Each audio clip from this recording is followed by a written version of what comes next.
A nice guy, according to Dr. Robert Glover, who is a pioneering expert on this nice guy syndrome, is a man who believes he's not okay just as he is.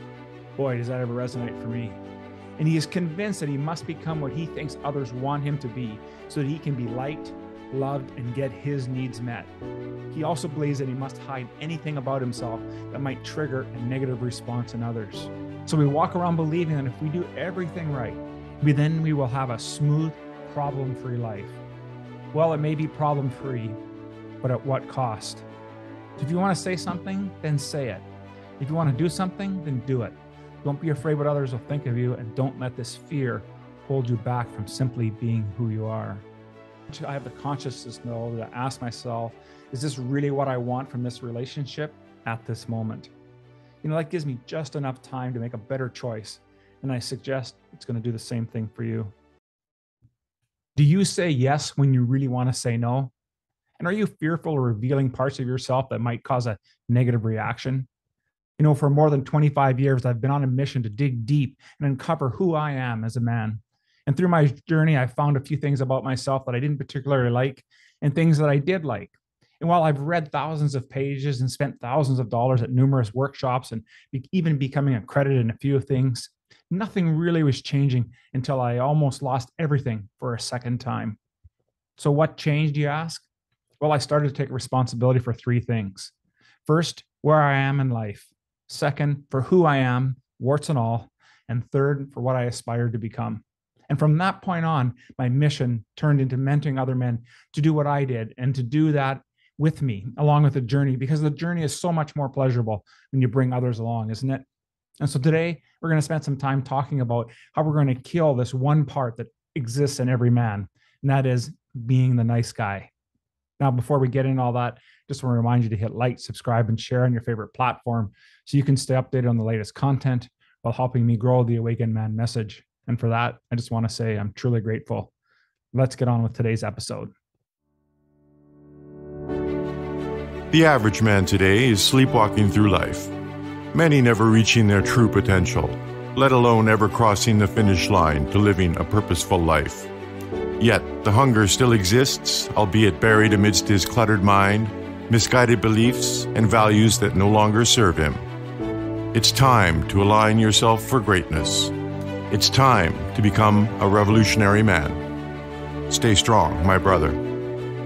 Well, welcome everyone to the Revolutionary Man podcast. I'm the founder of The Awakened Man and your host, Alan DeMonso.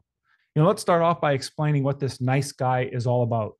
A nice guy, according to Dr. Robert Glover, who is a pioneering expert on this nice guy syndrome, is a man who believes he's not okay just as he is. Boy, does that ever resonate for me. And he is convinced that he must become what he thinks others want him to be so that he can be liked, loved, and get his needs met. He also believes that he must hide anything about himself that might trigger a negative response in others. Whoa, does that ever sound familiar? And I know for me, it's all of that sure did. The nice guy syndrome typically begins in infancy and childhood when we're young boys, when we are inaccurately internalizing emotional messages about who we are and the world. And it's fueled by this toxic shame and anxiety from the rapid social change that has happened here in the late 20th century and early into our 21st century here. And it's contributed to a worldwide explosion of men struggling to find happiness, love, and purpose. Now, why is that? It's because we're measured against a few, and I mean a very few men who display toxic masculine behaviors and that have prompted the Me Too movement and the feminization of masculinity, just to pick two things. So here's the thing. We have been taught that to be liked and loved, we needed to hide aspects of ourselves. And so what happens is we turned into people pleasers. And I've got a great podcast on that just in the coming future, in the near future, I should say. So we walk around believing that if we do everything right, then we will have a smooth, problem-free life. Well, it may be problem-free, but at what cost? The cost is we lose our purpose, our identity, and our connection. Think about that. Let me say that again. When we turn into people pleasers, we lose our purpose in life, we lose our identity of who we are, and we lose connection with others, and worse yet, with ourselves. See, it's this inauthentic and chameleon-like approach to life that causes nice guys to often feel frustrated, confused, and resentful. Subsequently, we're anything but nice guys. Isn't that true? And according to Dr. Glover, here are some common nice guy patterns. And I'm telling you, when I was reading his book, No More Mr. Nice Guy, so many of these just hit me right in the head. First one is giving to get. Yeah, think about that, right? There's some strings attached. Maybe we have difficulty setting boundaries. We're dishonest. We fall into caretaking and fixing things. We can even become very codependent in our relationship. People pleasing, as I've mentioned already, conflict avoidance, right? We don't want to be showing anybody that we can stand up for ourselves because that might cause some conflict. So we'll stop from that. And instead, what we'll do is that we'll become passive aggressive in our dealings with people. We will keep and sustain unsatisfying relationships. And we'll have issues with sexuality. And we'll have compulsive, we may even fall into compulsive masturbation and pornography use. Do any of those sound familiar to you? Like I said, for me, too many of those things sounded very familiar. You see, it's the toxic shame that resides inside of men with this nice guy syndrome that is really killing us. And it's time for us to snuff that out so we can live fully and alive as men. And when I started to do this work with the help of Dr. Glover's book, I was able to face my fears, to learn to connect with other men and embrace passion and purpose like never before. Now, listen, I got a long way to go. And by no means am I saying that I've got things figured out, because I don't. What I am saying is that there is a pathway out of the nice guy that allows us to be authentic in our relationships while giving space for others to do the same. So let's spend some time on some of the things that we can do as men to kill this nice guy syndrome. But first, I really want us to clear up what I'm meaning by killing the nice guy, because maybe we're thinking that that's not such a great idea. You know what? Contrary to what that might seem to imply, it's not about how not to be nice. That's not it at all. And really, on Dr. Glover's book, he shows men how to become what he calls integrated males. And becoming integrated does not mean becoming different or better. It means being able to accept all aspects of ourselves. An integrated male can embrace everything that makes him unique, right? We can embrace our power, our assertiveness, our humor, our courage, our mission, as well as our fears, our imperfections, even our mistakes and our rough edges, and especially that dark side. Now, all of that sounds pretty good to me. I don't know about you guys. So let's begin with uncovering 11 different ways that we can kill this nice guy syndrome within us so we can live more authentically as men. The first one is we first need to reclaim our personal power and our masculinity. See, if you have the nice guy syndrome, it's usually because you were forced to give up some sort of your personal power as a result of some childhood circumstances. So how do you know if you're suffering from this nice guy syndrome? Well, we get used to making sacrifices as an adult, that we've locked ourselves into a career, or maybe a relationship that fulfills that expectation for us. See, and while at the same time it leads us to feel that we're frustrated, helpless, and then we become very resentful. See, we feel more out of control when we approach life with coping techniques that we've developed as children.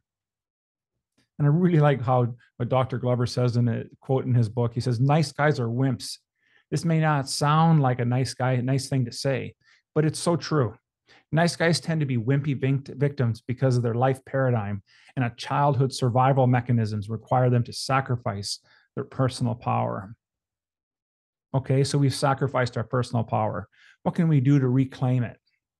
See, reclaiming personal power means we believe we can deal with unpleasant situations, that we can recognize we are human, and that we will experience fear from time to time, but we will also believe in our ability to overcome obstacles on our own.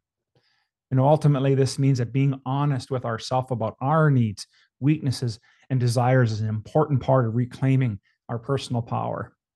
And a great way to do that is to become comfortable in sharing our feelings and our opinions. It's fine if expressing these leads to some people to leave you, and that's probably going to happen because we've trained them that we're not that type of person. But truly, those that do care about you will value your feelings and thoughts, and even if they totally disagree with us. See, we need to be able to accept that you can't influence or manage how others feel about us, and that you may experience some rejection and criticism along the way. And that's okay, because reclaiming our masculinity goes hand in hand with reclaiming our personal power. And to various men, being a man means different things, and it's our responsibility to figure out exactly what that's going to mean for you as well as for our others. So embracing our masculinity entails us to form strong bonds with other men, seeking a mentor, particularly if you don't have a father. And there's no reason to feel bad about engaging in hobbies and connections that bring you joy. And I think that's part of the challenge with us, right? We just give away so much of our lives. And so here's a few ways that we can do, a few things that we can do to express our personal power. We can begin by surrendering to all the things that we've been giving up, dwelling in reality. Instead of trying to think of an old story or replaying that old story in our mind, let's deal with what's truly happening right in front of us. Again, I had just said, expressing our feelings and facing our fears. And when we do these things, this all leads to helping to really develop our integrity.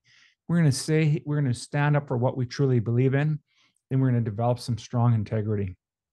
And of course, setting up some boundaries, and we'll get into that one in a little bit. So here's number 2. We need to have higher standards and not accept secondhand behavior. See, when we devalue ourselves, what we're doing is allowing somebody else to take advantage of us. Both men and women take advantage of guys who try to be amiable and all the time. So what do you want to do to stop this from happening? The answer is going to be to have higher standards for how people treat us, or treat you. So for example, imagine you're with a group of friends. One of these friends makes a joke about you, and everyone starts laughing. The banter is a natural part of male friendship groups, right? And it's normal. But consider if your friend keeps making these jokes about you every time you see each other. In this case, these jokes have gone from being lighthearted and fun to outright disrespectful. And at this time, it's time for us to say something about it. So stop being too nice. You have to set higher standards for yourself and for others. If the girl you like is always playing hard to get, you need to know your limit. If she persistently falls below your high standards, you need to cut her off immediately. Applying standards like these in all aspects of your life will help you move away from being the nice guy. Never tolerate a behavior that crosses the line or disrespects you. Number 3, start speaking with conviction. One of the fastest ways to tell if a man is too nice is to pay close attention to how he says something. A man who's too nice tends to speak with little conviction or with no personality. What he's really doing is he's talking safely. See, this way he doesn't put himself out there, all the while protecting himself under the guise to avoid hurting other people's feelings or inciting any conflicts. We said those were 2 really big indications of being the nice guy, right? And instead, he will say what you want to hear instead of what he really believes. And speaking with conviction is a powerful way of us demonstrating to other people that you know what you want. It also shows that you're confident in what you say. And so when someone asks you something, make sure that you show it that with words of conviction and with emotion. It'll be easier for people on the other end of the conversation to listen and understand your viewpoint. So if you want to speak with conviction, here are a few ways that you can do that you can do that in order to maintain some control in how you're delivering it. You want to keep your voice at an even volume. Keep it at a steady pace. Avoid shouting. That's one of the things I tend to work with because I tend to be quite boisterous. And don't talk over people. It's another real challenging one for us as we learn to start to become more assertive in how we express our conviction. Number 4, you got to stop agreeing so much. Agreeing with someone is an easy thing to do, isn't it? And we all do it subconsciously. But every so often, it isn't the most helpful thing for us and our well-being. There are studies that show that people who perceive those who always agree with others as being less intelligent and less confident. Think about that. Why not? Because you never have an opinion. You're always agreeing. So think about it. How often are you agreeing with someone only to think of it to yourself that is not what you truly believe? I know I've done that in the past. To get out of this habit, Simply practice disagreeing with other people on purpose. You can start that by disagreeing with people about little things. It doesn't have to be a big thing. For example, if you enjoyed a movie and your friend didn't, you should challenge them and try to understand why they think it was so disappointing. Ask them what points they were disappointed by and come up with some counter arguments to the points that you disagree with. It's only a movie. Like, really, in the end, it shouldn't be destroying a relationship. It's a good way to practice in order to take on those bigger things in life that you really want to stand up for. Number 5, tracking your good deeds is only going to lead to resentment and anger.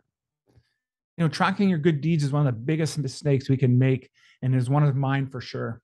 And this can be one of those most significant sources of our frustrations for nice guys. This is a game of no win, right? No one's going to win. No one's going to win in this one. See, I used to keep track of everything I was doing in my marriage. The challenge is I was getting frustrated because in the end, I expected to get something in return. And here's the thing. My giving was not a place of coming from a place of love and appreciation. No, not at all. Instead, it was coming from a place of selfishness. See, tracking good deeds can cause many problems for nice men. And anger and resentment are common emotions associated with giving good deeds without people reciprocating. See, the feeling of being indebted is not really a healthy feeling, is it? And it only leads to more negative emotions. See, Dr. Glover does not recommend that you avoid good deeds. He says that instead, do a good deed and then just move on. Don't attach anything to it.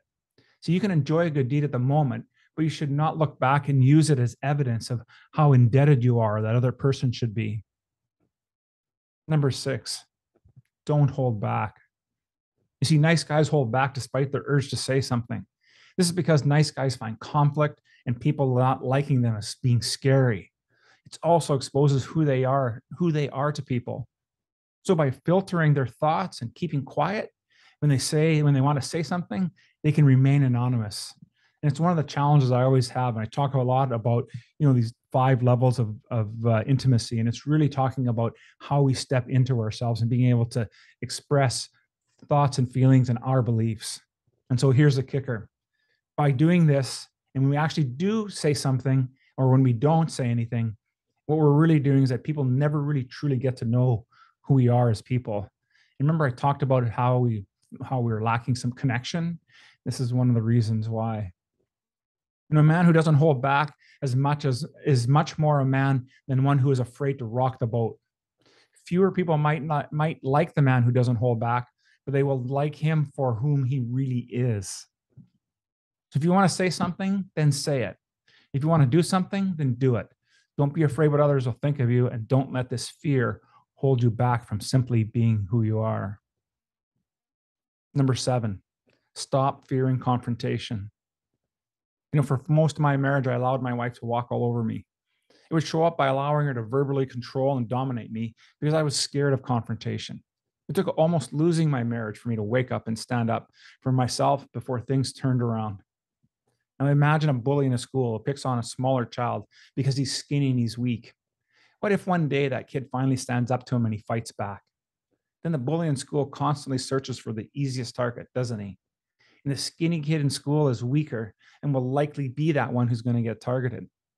But being courageous enough to stand up to the bully will put them off. And it's this courage that makes this child a slightly more challenging target. And the bully will move on to another nice guy. So once you start embracing confrontation, you will realize it's not that scary at all. Even if it's something as simple as not agreeing with other people's opinions, you're confronting your fear. And embracing confrontation will make you feel more like a man than ever. Each time you engage in confrontation, you will build your confidence in who you are. Not to mention, you're making yourself a more attractive man overall. Number 8, make your needs a priority.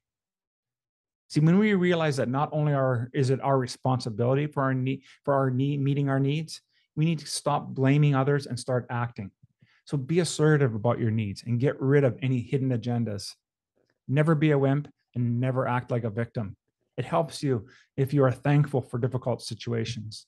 These are the circumstances are the ones that present a chance for us to grow as a person and learn for future circumstances. So express our feelings, face our fears, set boundaries, and develop integrity. Don't try to control the uncontrollable things. We can only manage ourselves. Some circumstances will be too challenging or time consuming for us to control. So you must be willing to walk away from those instances and people. So don't try to make an unhealthy relationship work. End it and find somebody who will be more suitable for you. Number 9, the importance of setting boundaries. The common theme throughout that book and throughout life is really about setting boundaries. And if you are a recovering nice guy, then this might be the most critical factor for you. You see, because boundaries are particularly relevant when considering your relationships with women. I used to believe that if I was overly tolerant and accepting of everything my wife does is a benefit to our relationship. And as a nice guy, I found out the hard way that wasn't true. So you need to set boundaries to strengthen your relationships.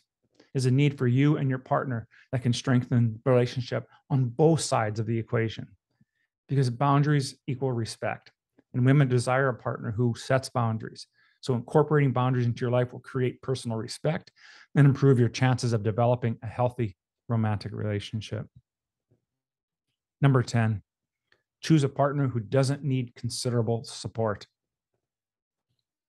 In this book, No More Mr. Nice Guy, Dr. Glover provides so many tips on romantic relationships. And in the tips, they covers the categories of sexuality in women. But for now, he recommends for us to focus on the relationship and not the partner. So you need to ask yourself a couple of questions. How does the relationship meet my needs? And is this relationship healthy?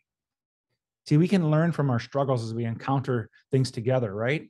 That needs work and it needs time. So we can use boundaries to stop our partners from engaging in undesirable patterns of behavior. And one of the most important mistakes made by nice guys is to choose a partner who needs considerable support, because it is these partners that often need help and want somebody to fix their lives for them. And nice guys are attracted to problems because we are fixers.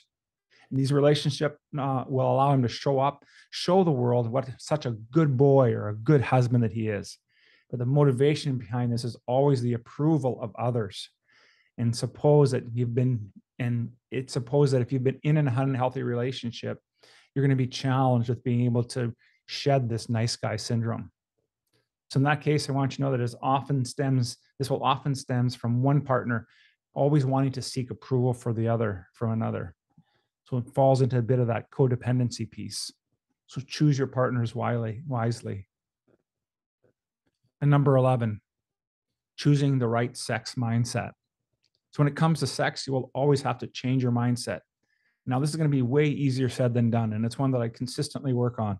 But using these following guidelines will help you to reorient back to the best approach.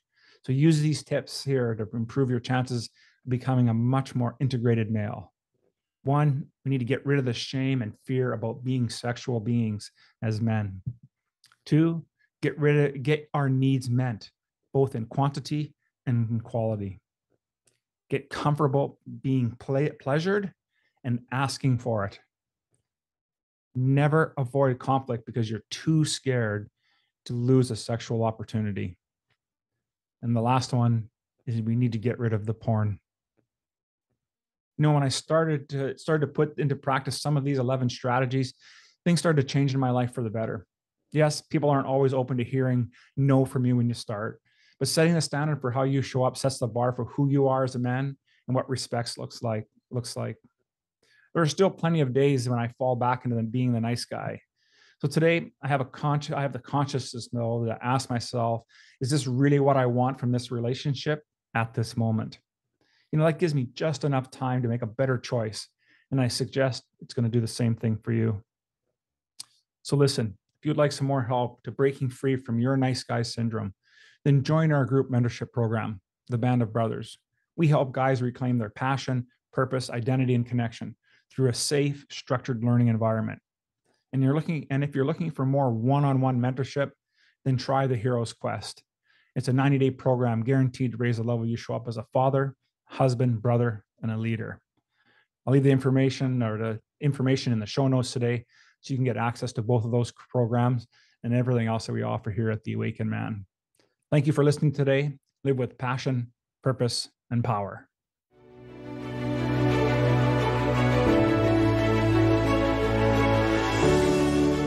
Thank you for listening to the Revolutionary Man podcast. Are you ready to own your destiny? To become more the man you are destined to be? Join the brotherhood that is The Awakened Man at theawakenedman.net and start forging a new destiny today.